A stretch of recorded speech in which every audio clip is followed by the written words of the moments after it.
तेलंगाना के कुछ हिस्सों में आज भारी बारिश हुई। कई जगहों पर अचानक बाढ़ आने की भी खबर है। हैदराबाद शहर में अचानक हुई बारिश से लोगों को गर्मी से थोड़ी राहत मिली है।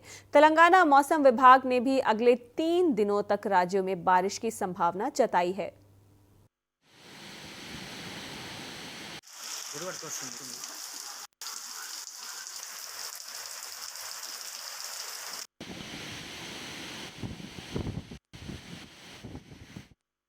तेलंगाना राज्य के जगतियाल जिले में रायकल मंडल को छोड़कर कई जगहों पर तेज हवाओं के साथ हल्की और तेज बारिश हुई। राज्य के कुछ हिस्सों में बारिश से लोगों को गर्मी से राहत मिली है।